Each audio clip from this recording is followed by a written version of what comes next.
ভালো লাগলে আমাদের channel spin news Bangla subscribe করুন এবং পাশের বেল বাটনটি টাচ করুন। নমস্কার, আপনারা দেখছেন স্পিন নিউজ বাংলা। অমিত শাহর পশ্চিমবঙ্গ সফর নাড়িয়ে দিয়ে গেল বাংলাকে।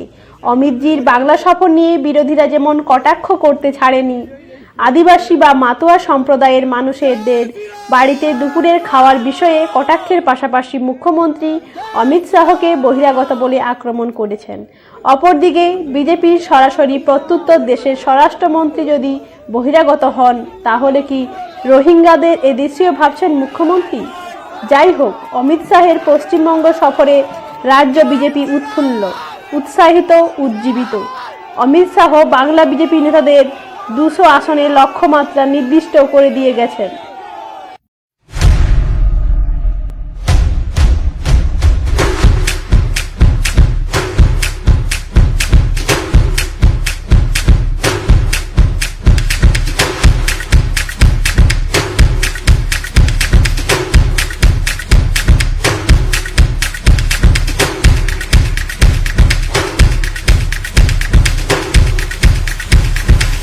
एक प्रकार से बंगाल में 3 कानून हैं।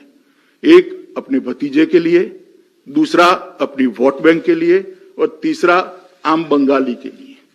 शायद ही देश में कोई एक राज्य होगा जहां 3 कानून चलते होंगे। बैड एडमिनिस्ट्रेशन का एक नया सूत्रपात, एक नया अध्याय ममता बनर्जी के नेतृत्व में बना है।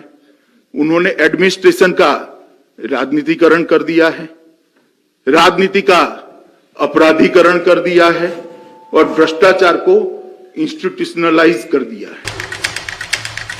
जहां तक बंगाल पर विशेष फोकस का है, हाँ जी है, हम फोकस करना चाहते हैं, लड़ना भी चाहते हैं और जीतना भी चाहते हैं।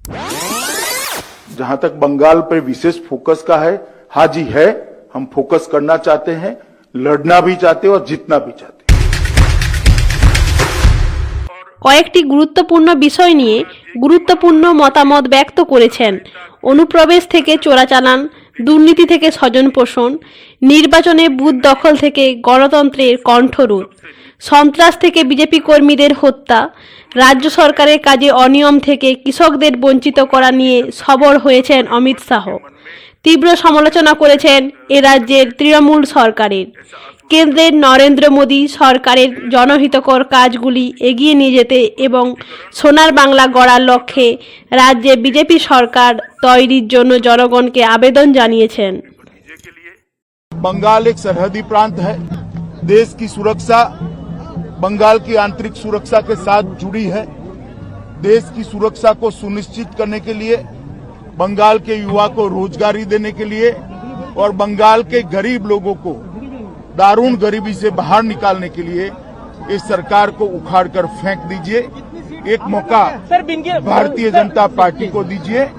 हम आने वाले दिनों में यहां पर सोनार बांग्ला की रचना करने के लिए मोदी जी के नेतृत्व में भरसक और केंद्र में भी मोदी जी की सरकार बनने के बाद 5 ही साल में लगभग 60 करोड़ गरीबों के जीवन स्तर को ऊपर उठाने का काम भारतीय जनता पार्टी की सरकार ने किया।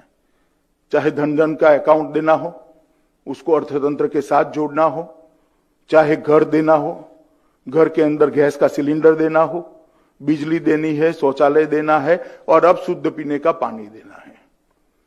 किसानों को हर साल 6,000 रुपया देना और गरीबों को 5 लाख तक की स्वास्थ्य की सुविधाएं देना। एक नया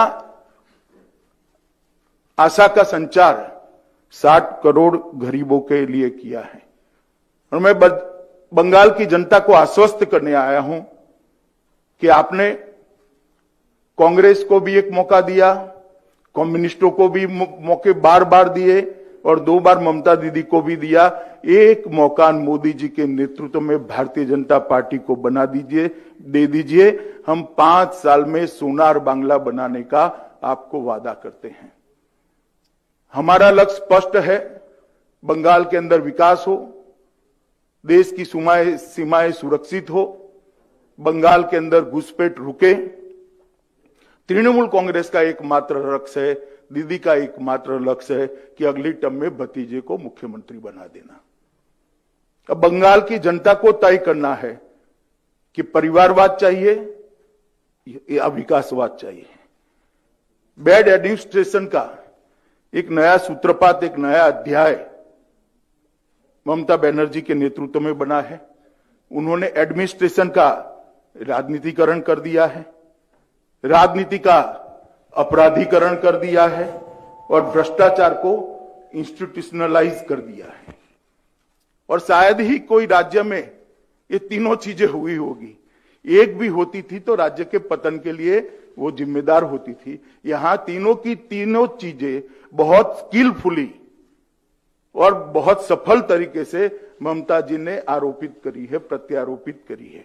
मैं फिर से रिपीट करना चाहूंगा, एडमिनिस्ट्रेशन का संपूर्ण राजनीतिकरण करा है, राजनीति का संपूर्ण अपराधीकरण करा है और भ्रष्टाचार को इंस्टीट्यूशनलाइज करने का काम ममता बनर्जी ने किया है।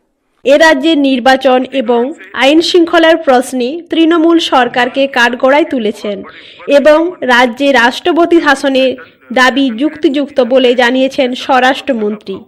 সাংগঠনিক বৈঠকের পাশাপাশি পশ্চিমবঙ্গের জনগণের কাছেও বিনম্র বার্তা উপস্থাপন করে গেলেন দেশের গৃহমন্ত্রী অমিত শাহ। এখন দেখা যাক আগামী দিনে কোন দিকে যায় বাংলার রাজনৈতিক অভিমুখ।